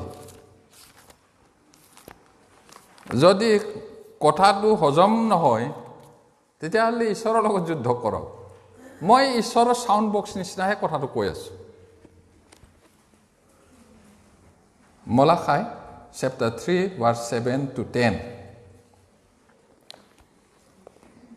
7 to 10 পঢ়িম। তাতে দৰ্শক মলাখী মই ক'ৰবাত পঢ়ি পাইছোঁ, পঢ়িম। তোমালোকৰ পূৰ্বপুৰুষবিলাকৰ দিনৰে পৰা তোমালোকে মোৰ বিধিবোৰ ত্যাগ কৰি আহিছা হওক, সেইবোৰ পালন কৰা নাই। বাহিনীবিলাকৰ জিহুৱাই কৈছে, তোমালোকে মোৰ ওচৰলৈ ঘূৰি আহা, তাতে ময়ো তোমালোকলৈ ঘূৰিম। কিন্তু তোমালোকে কৈছা, আমি কিহত ঘূৰিম? মানুহে ঈশ্বৰক ঠগাবনে? তথাপি তোমালোকে মোক ঠগাইছা। কিন্তু তোমালোকে কৈছা, আমি কিহত তোমাক ঠগালোঁ? দশম ভাগত আৰু উপহাৰত। তোমালোক অতি অভিশপ্ত, কিয়নো তোমালোকে মোকেই ঠগাইছা। এনেকৈ গোটেই জাতিয়েই ঠগাইছে। মোৰ গৃহত আহাৰ হ'বৰ নিমিত্তে তোমালোক ভঁৰাললৈ গোটেই দশম ভাগ আনা। বাহিনীবিলাকৰ জিহুৱাই কৈছে, মই তোমালোকলৈ আকাশৰ দুৱাৰ মুকলি কৰিম নে নকৰিম, আৰু ঠায়ে নধৰাকৈ তোমালোকলৈ আশীৰ্বাদ বৰখাম নে নবৰখাম, তাক জানিবলৈ তোমালোকে ইয়াৰে মোক পৰীক্ষা কৰি চোৱা। বহুত ক্লিয়াৰ। ইয়াতে ঈশ্বৰে মলাখীৰ যোগেদি ইছৰাইলক কৈছিলে, আৰু ঈশ্বৰৰ বাক্যটো আমাৰ লগতো খাটে। যীশুখ্ৰীষ্ট আজি কালি সদা কাললৈকে একে হৈ আছে। বাক্যটো একে হৈ থাকে এতিয়া তেওঁবিলাকক গালি দিছে ঈশ্বৰে তোমালোকৰ পূৰ্বপুৰুষবিলাকৰ দিনৰে পৰা মোৰ বিধি বিধান সেইটো উলংঘন কৰি আহিছা পালন কৰা নাই আৰু বাহিনীবিলাকৰ জিহুৱাই কৈছে তোমালোক মোৰ ওচৰলৈ ঘূৰি আহা তাতে ময়ো তোমালোকলৈ ঘূৰিম এই বুলি মলাখীৰ যোগেদি মানুহবিলাকক ক'লে তেতিয়া মলাখীয়ে খং উঠিছে কি কৈছে মলাখীয়ে মলাখীক খং উঠিছে এই মলাখী তুমি ঈশ্বৰৰ কথা কৈছা জানো সঁচাকে ঈশ্বৰৰ কথা নহয় আমি কিহত ঘূৰিম ক ধমকি দিয়ে আমি কিহত ঘূৰিম কি ভুল কৰিছো তৰ্ক কৰে আমি কিহত ঘূৰিম নাই জানো আছে ইয়াতে তাৰপিছত ঈশ্বৰে কি ক'লে মলাখীৰ যোগেদি মানুহে ঈশ্বৰক ঠগাবনে তথাপি তোমালোকে মোকেই ঠগাইছা কিন্তু তোমালোকে কৈছা আমি কিহত ঠগালো ঈশ্বৰে উত্তৰ দিছে 10 ভাগৰ 1 ভাগ দশম ভাগটো আৰু উপহাৰটো 10 ভাগৰ 1 ভাগটো কম্পালসৰি উপহাৰটো আপোনাৰ ইচ্ছামতে ধান ৰুইছে ধানটো ডালে প্ৰথম ধান পাইছো 1 পাচি এইটো আপোনাৰ মনৰ কথা কিবা এটা লাউ ৰুইছে কুঁহিয়াৰ ৰুইছে কিবা কিবি সবজি খেতি কৰিছে প্ৰথম সবজি পাইছো দেই 1 মুঠি এনেকা আনিব পাৰে ইয়াত তাৰপিছত প্ৰাৰ্থনা কৰিব কিনি লৈ যাব এনেকা লাউ ৰুইছো লাউ মই দিম দেই এটা এইটোহে উপহাৰ দশম ভাগটো হলে গণিব লাগিব 10টা এটা সেইটো দিব লাগিব এইটো অভ্যাস নকৰিলে নহয় নিজৰ কথা কোৱাটো ভাল নহয় হলেও এক্সাম্পলৰ কাৰণে মই কৈছো মই নতুন জন্ম পোৱাৰ আগৰ পৰাই দিওঁ বৌ এতিয়া পৃথিৱীত নাই আমি কি কৰো ধান মৰণা দিলে টিঙত ভৰাব 9 টিং হলে 10টো বস্তা আকৌ ভৰাব 9 হলে 1 বস্তা কিবা বস্তাত 1 টিংটো তাৰপিছত দেওবাৰ আহিলে গীৰ্জা লৈ গ'ল সেইটোকো কি কৰে কিছুমানে আকৌ শেষত দিম বুলি ক'লে ভৰাই 6-7 বস্তা হৈ যাব নহয় পৰিয়ালৰে আকৌ কোনোবাই ক'ব ইমান বস্তা কেনেকৈ দিম অলপ কমতি কৰাই দে সেইকাৰণে মই কি কৰো এই ভৰালো দেওবাৰ আহিলে 1 বস্তা হওক 2 বস্তা হওক জাপি থৈ দিলে 10 বস্তামান হলেতো পৰিয়ালৰ কোনোবাই আকৌ ক'ব এতিয়ালৈকে ঈশ্বৰে একেবাৰে খাবলৈ নোপোৱা কৰা নাই মোক আপোনালোকেও দি চাওকচোন কৈছে ঈশ্বৰে বেলেগ জাগাত কৈছে ঈশ্বৰক পৰীক্ষা নকৰো মাত্ৰ জাগাটো হল ইয়াত 10 ভাগৰ 1 ভাগটো দি চাচোন মই তোমালোকক আশীৰ্বাদ কৰিব পাৰো নে নোৱাৰো আকাশৰ দুৱাৰটো মুকলি কৰিম নে নকৰিম ঠায়ে নধৰাকৈ আশীৰ্বাদ কৰিম নে নকৰিম তাক পৰীক্ষা কৰি চোৱা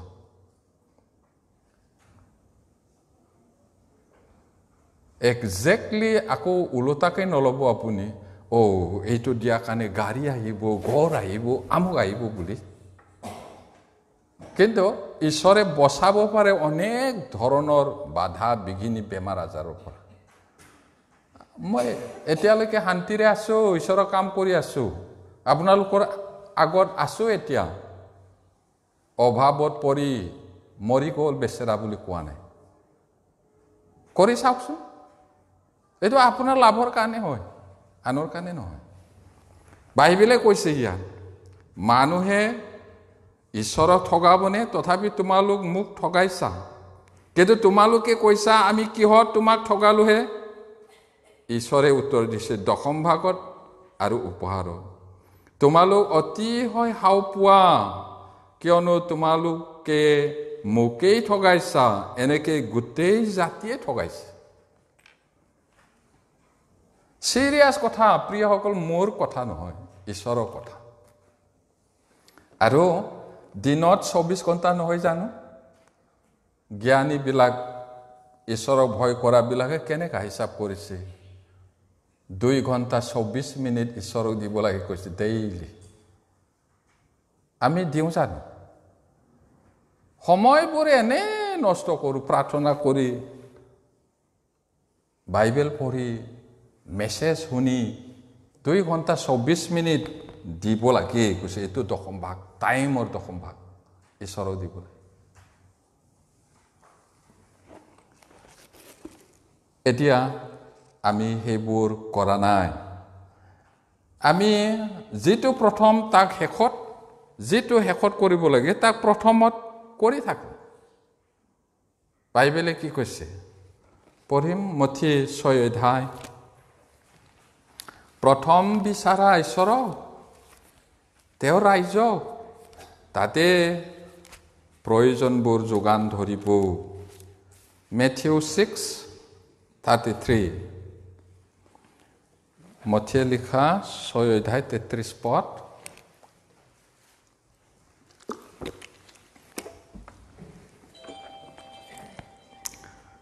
পঢ়িম কিন্তু তোমালোকে প্ৰথমে তেওঁৰ ৰাজ্য আৰু ধাৰ্মিকতা বিচাৰা তাতে এই সকলো তোমালোকক দিয়া হ'ব Seek ye first the kingdom of God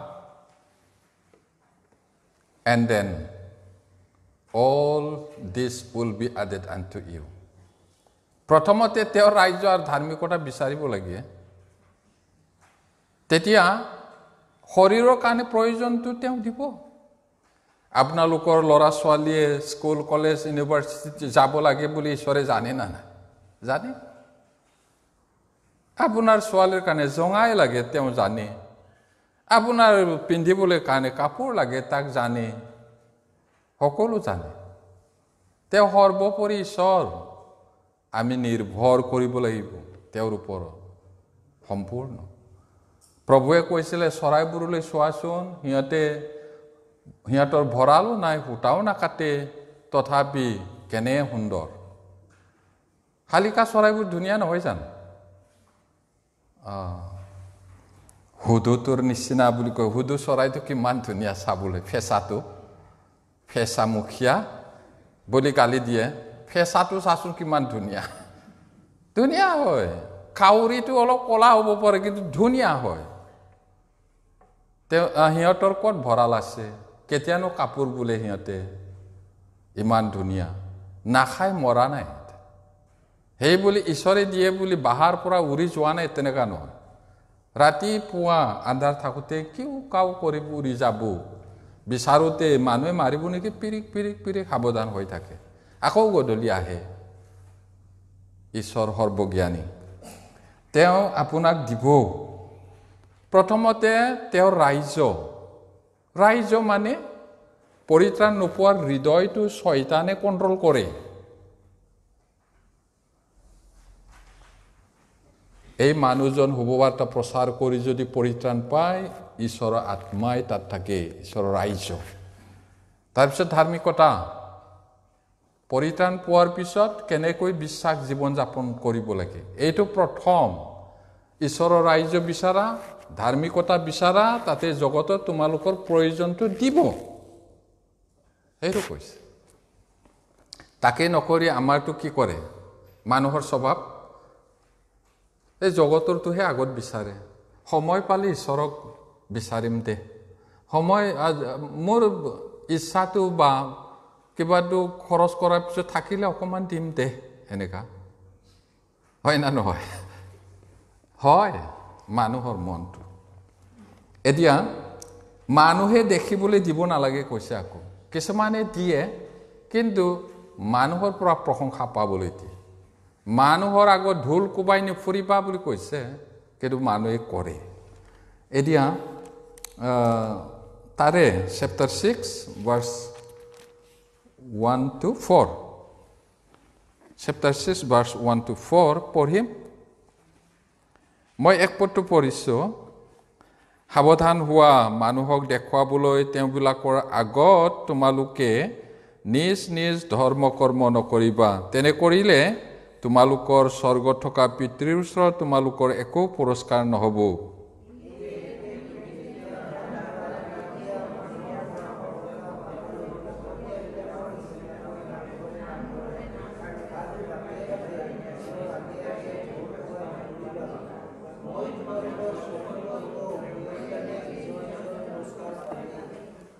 কিন্তু তুমি যেতিয়া দান কৰা তেতিয়া তোমাৰ সোঁ হাতে কি কৰে বাওঁ হাতক তাক জানিবলৈ নিদিবা পঢ়িম তেহে তোমাৰ দান গুপুত হ'ব আৰু গুপুতে দেখা তোমাৰ পিতৃয়ে তোমাক প্ৰতিদান দিব ইয়াতে মানুহক দেখুৱাবলৈ দানটো দিব নালাগে ধৰ্ম কৰ্মটো কৰিব নালাগে যি ঈশ্বৰে গুপুতে থাকে তেওঁৰ আগতহে কৰিব লাগে আৰু যদি নিজৰ আগত ঢোল কোবাই ফুৰে আগে আগে তেতিয়াহ'লে মানুহৰ পৰা বা সি দান দিয়ে তেওঁ দান দিয়ে বুলি প্ৰশংসাটো পালেই পুৰস্কাৰ নাই যেতিয়া দান দিয়ে সোঁ হাতে দিয়াটো বাওঁ হাতে জানিবলৈ দিব নালাগে এইটো আচৰিত কথা নহয়নে আপুনি পানী খাওঁতে এনেকৈ পানী খাওঁতে এইটো সোঁ হাতেৰে ধৰি খালোঁ বাওঁ হাতে জানিবনে নাই আচৰিত কথা প্ৰভুৱে কয় কেতিয়াবা নহয় জানো কি হয় মিনিংটো মই দানটো দিলোঁ যেনিবা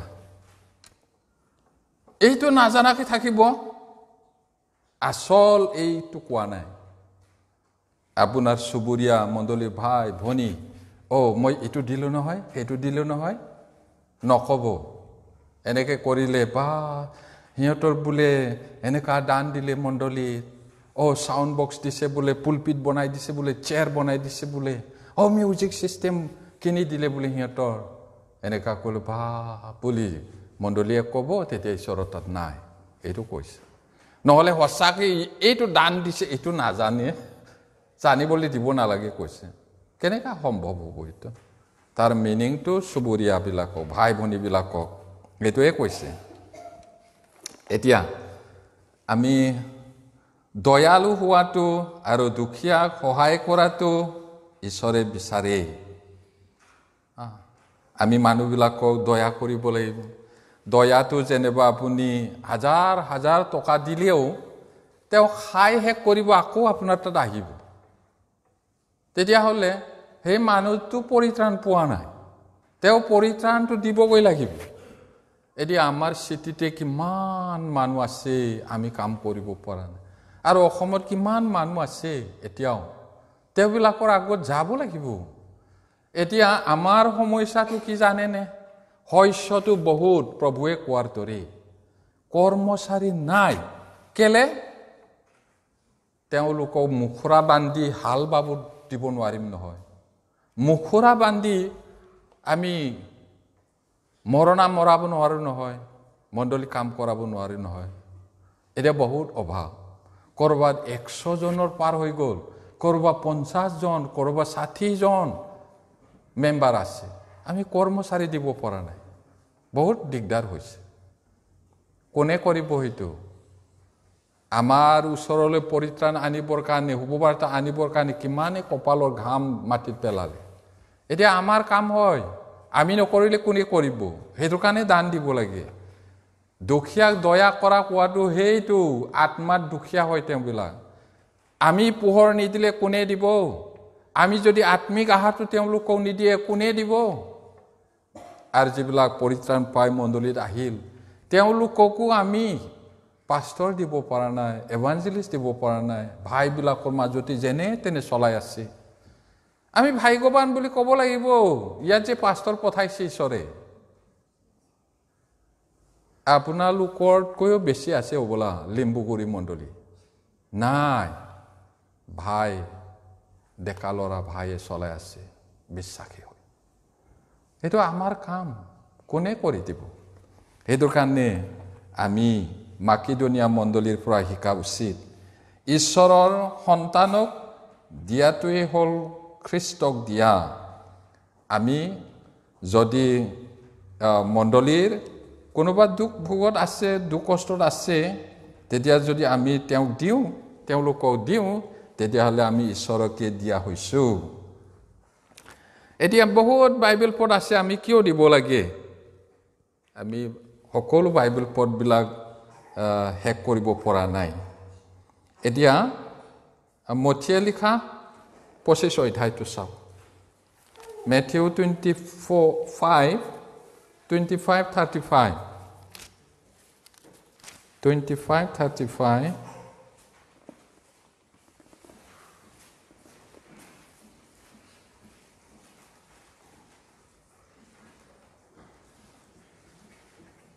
পঢ়িম 35। কিয়নো মোৰ ভোক লাগিছিল, তাতে তোমালোকে মোক খাবলৈ দিছিলা, পিয়াহ লাগিছিল, মোক পান কৰিবলৈ দিছিলা, অতিথি হৈছিলোঁ, মোক আশ্ৰয় দিছিলা। এইটো শাৰীৰিক আহাৰ আৰু শাৰীৰিক পানীয় হ'ব পাৰে, এইটো ভাল কথা যদি পাৰোঁ। কিন্তু বহুতে আত্মাত ভোক পিয়াহ লাগি আছে, কোনে দিব আত্মিক আহাৰ আৰু আত্মিক জল? জীৱন জলৰ ভুমুকৰ ওচৰলৈ আহা।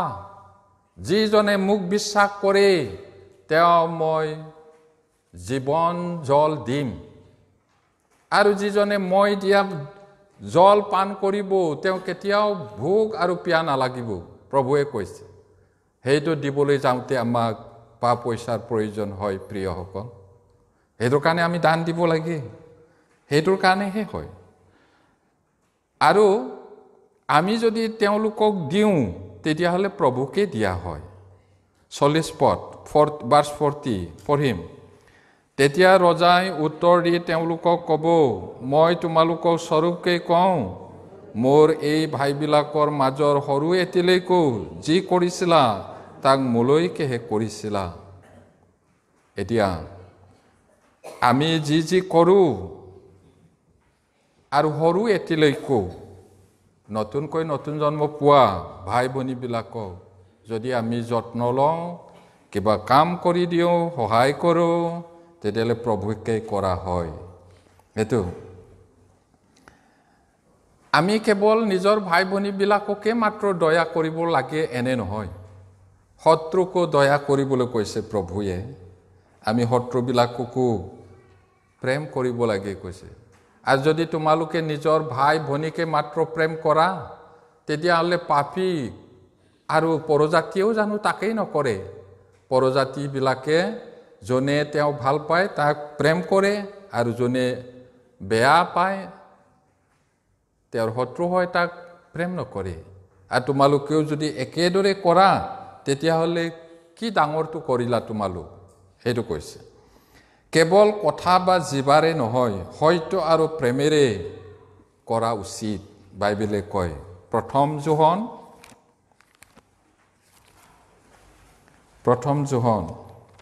3 অধ্যায়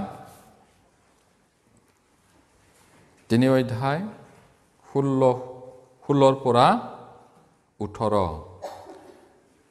1 John chapter 3 verse 16 to 18 পঢ়িম। তেওঁ আমাৰ কাৰণে নিজৰ প্ৰাণ দিয়াতেই আমি প্ৰেমৰ তত্ত্ব জানিবলৈ পালোঁ, আৰু আমিও ভাইবিলাকৰ কাৰণে নিজ নিজ প্ৰাণ দিয়া উচিত। যিজনৰ সাংসাৰিক জীৱিকাৰ উপায় আছে, তেওঁ নিজ ভাইৰ অভাৱ দেখি যদি তেওঁৰ পৰা নিজ স্নেহ আটক কৰে, তেন্তে ঈশ্বৰৰ প্ৰেম কেনেকৈ তেওঁৰ অন্তৰত থাকে? হে বোপাহঁত, আহা, আমি কেৱল বাক্যেৰে বা জিভাৰে নহয়, কৰ্ম আৰু সত্যৰে প্ৰেম কৰোঁ হওক। ইমান ধুনীয়াকৈ কৈছে। জোহনৰ নিচিনা প্ৰেমৰ কথাটো বুজি পোৱা কোনো নাই। ঈশ্বৰৰ প্ৰেমটো জোহনে ভালকৈ জানিছিলে, সঁচাকৈ। সেইটো কাৰণে তেওঁ কৈছে, আমাৰ কাৰণে তেওঁ মানে যীশুৱে আমাৰ কাৰণে নিজৰ প্ৰাণ দিয়াতে প্ৰেমৰ যিটো শিক্ষা, তাক আমি জানিলোঁ, আৰু আমিও ভাইবিলাকৰ কাৰণে নিজ নিজ প্ৰাণ দিয়া উচিত। আচৰিত কথা, এইটো বহুত টান। কিন্তু পাচনি জোহনে শুভবাৰ্তা প্ৰচাৰ কৰি শুভবাৰ্তাৰ কাৰণে প্ৰভুৰ কাৰণে বহুত তাৰণা পাইছিলে আৰু তেওঁ যেনেকৈ কৈছে তেনেকৈয়ে মণ্ডলীৰ কাৰণে দুখ ভোগ কৰিছিলে যিজনৰ সাংসাৰিক জীৱিকাৰ উপায় আছে যি মানুহৰ যি ভাই বা ভনীৰ এই সংসাৰত জীয়াই থাকিবলৈ উপায় আছে তেওঁ নিজৰ ভাই অভাৱ দেখি যদি তেওঁৰ পৰা মৰমটো আঁতৰাই ৰাখে তেনেহ'লে ঈশ্বৰৰ প্ৰেম কেনেকৈ তেওঁৰ অন্তৰত থাকে এতিয়া এই ভাই ককাই বুলি কওঁতে একেজনী মাকৰ পৰা জন্ম হোৱা ভাই ভনীৰ কথা মাত্ৰ কোৱা নাইতো বাইবেলত নতুন জন্ম পোৱা ভাই ভনীবিলাকৰ কথাহে কৈছে ইয়াত আপোনাৰ মাংসিক শাৰীৰিক ভাই ভনীটো আজি আছে কালি নাই কিন্তু পৰিত্ৰাণ পোৱা ভাই ভনী ইহকালত পৰকালত একেলগত থাকিব আৰু যদি উপায় আছে টকা পইচা আছে ভাই ভনীটো একেবাৰে অভাৱত আছে জানে দেখিছে তথাপি অকমানো যদি সহায় নকৰে ঈশ্বৰৰ প্ৰেম তেওঁৰ অন্তৰত কেনেকৈ আছে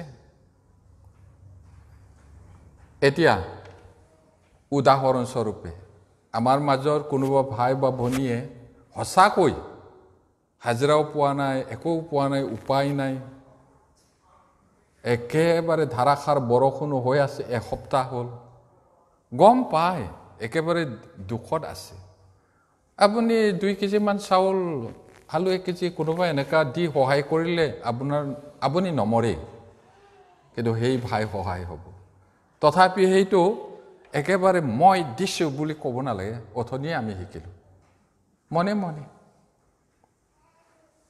এতিয়া ডাইৰেক্ট দিয়াতকৈ চলাওঁতাৰ হতুৱাই দিব লাগে চলাওঁতা আছে নহয় তেতিয়া কোনে দিছে সেইটো ক'ব নালাগে আমুকাই দিছে বুলি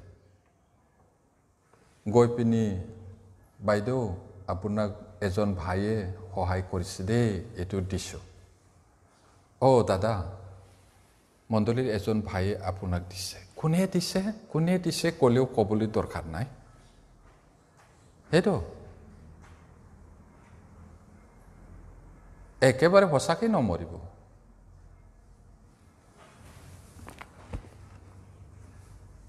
একেবাৰে সঁচাকৈ বিপদত পৰাটো যদি আমি দেখোঁ সেইটো আমি কৰিব লাগে সেইটো ঈশ্বৰৰ ইচ্ছা এতিয়া পাচনি যোহনে কৈছে ইয়াতে তেওঁ একেবাৰে বৃদ্ধকালত লিখা হয় হে বোপাহঁত আহ্বান জনাইছে আমি কেৱল বাইকেৰে বা জীৱাৰে নহয় কথাৰে বহুত মিঠা মিঠা কয় ইমান কোমল মাখনৰ নিচিনা কোমল ইমান পিছলি যায় তেলতকৈও তেলেতীয়া কথা কয় এই কথাৰে নিহিজিব নহয় পাচনি যোহনে কৈছে কেৱল বাক্য বা জীৱাৰে নহয় কৰ্ম আৰু সৈতেৰে প্ৰেম কৰোঁ হওক হাতে কামে কৰিব লাগিব কৈছে এতিয়া আমি অনেক উদাহৰণটো বাইবেলত পাওঁ যেটো তাক প্ৰথম কৰা বাকিটো মই এৰিব লাগিব সময়টো নাই এতিয়া পাচনি কৰ্মটো চাম আৰু দুটামান বাইবেল পদ চাম পাচনি কৰ্ম 20 অধ্যায় 35 পদ Acts 20 verse 35 verse 35 পঢ়িম সকলো কথাতে মই তোমালোকক আৰ্হি দেখুৱালোঁ তোমালোকে সেইদৰে পৰিশ্ৰম কৰি দুৰ্বলবিলাকৰ উপকাৰ কৰা উচিত আৰু প্ৰভু যীশুৰ বাক্য সোঁৱৰাও উচিত তেওঁ নিজে কৈছিল যে গ্ৰহণ কৰাৰকৈ দান কৰা ধন্য পৌলে শুভবাৰ্তা প্ৰচাৰ কৰি বহুত বিষয়ত তেওঁ আদৰ্শ দেখুৱাইছিলে আৰু তেওঁ বহুত শ্ৰম কৰিছিলে তেওঁৰ ব্যৱসায়টো আছিলে তম্বু ঘৰ বনোৱা তাৰে তেওঁ মিছনাৰী কামত যাওঁতে ভাড়া আৰু নিজে ঘৰ ভাড়া লৈ থাকিছিলে জেলৰ পৰা ওলোৱা সময়ত এইবিলাক আৰু মণ্ডলীৰ কিছুমান ভাই ভনী বহুত দৰিদ্ৰ হয় তেওঁলোকক তেওঁ সহায় কৰিছিলে এইটো আদৰ্শ তেওঁ দেখুৱাইছিলে আৰু তেওঁ কৈছে প্ৰভু যীশুৰ কথাও মনত পেলোৱা তেওঁ নিজে কৈছিলে প্ৰভুৱে কৈছিলে লওঁতাতকৈ দিওঁতাজন ধন্য মানে আশীৰ্বাদ পোৱা এতিয়া দি চাবচোন কেতিয়াবা শান্তি পাব হাকনিত পানী ছটিয়ালে শাকৰ মাত্ৰ নালাগে নিজৰ গাটো লাগে যদি দিয়ে আপোনাৰ তাতো ওপৰৰ পৰা আহিব এইটো একেবাৰে সত্য এতিয়া প্ৰথম বস্তু প্ৰথমে কৰা এইটো সগয় পুৰণি নিয়ম সগয় এক অধ্যায় এইটো 1:1-8 পৃষ্ঠাত আছে এক অধ্যায় 2-4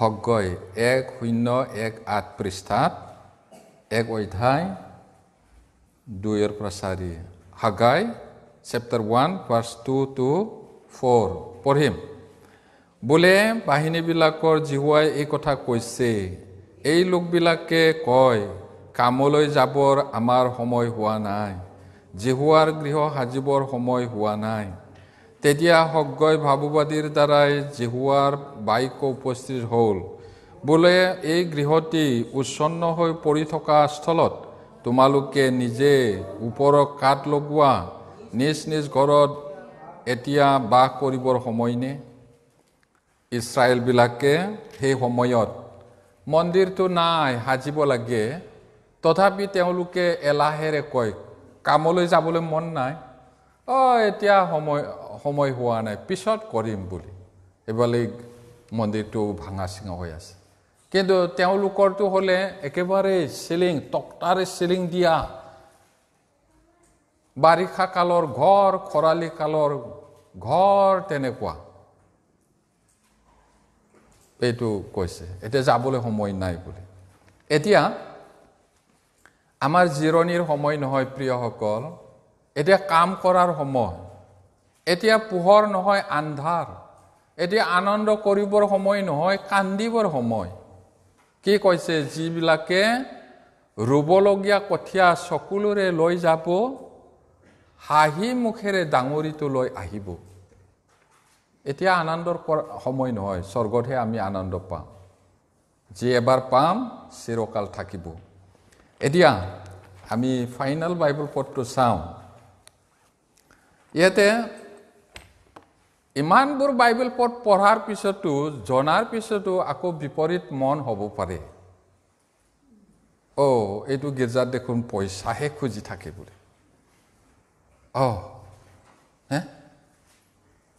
নিজে যেনে তেনে খাই আছো আকৌ দান দান দান কৈ থাকে বোলে প্ৰিয়সকল আপোনাৰ যদি ঈশ্বৰৰ প্ৰতি প্ৰেম নাই আপুনি যদি সঁচাকৈ বুজা নাই ঈশ্বৰে আপোনাৰ পৰা নোখোজে এইটো মনত ৰাখিব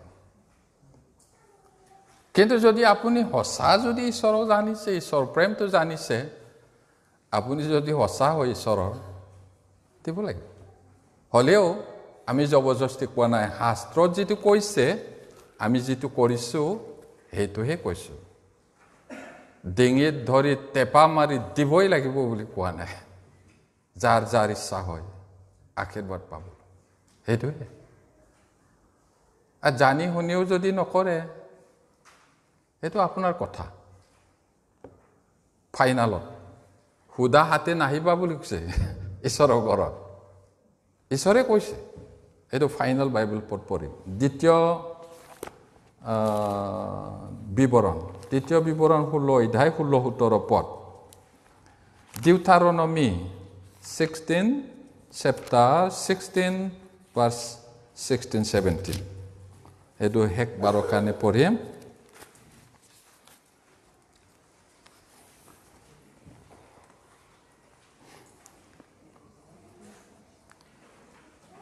Deuteronomy chapter 16, verse 16 and 17 পঢ়িম। তোমাৰ ঈশ্বৰ জিহুৱাই যি ঠাইত মনোনীত কৰিব, সেই ঠাইত বছৰত 3 বাৰ খমীৰ নিদিয়া পিঠাৰ পৰ্বত, সপ্তাহবোৰৰ মূৰৰ পৰ্বত আৰু পজা পৰ্বত তেওঁৰ আগত তোমাৰ আটাই পুৰুষ উপস্থিত হ'ব, কিন্তু হুদা হাতে তেওঁৰ আগত উপস্থিত হ'ব নালাগে।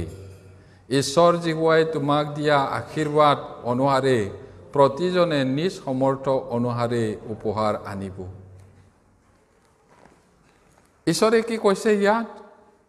ইছৰাইলবিলাকক সেই সময়ত কৈছিলে তেওঁলোকৰ অনেক পৰ্ব আছে, আৰু সেই পৰ্বত পুৰুষবিলাকে কমচে কম 3 বাৰটো গোট খাব লাগে বছৰেকত। তাৰপিছত হুদা হাতে আহিব নালাগে।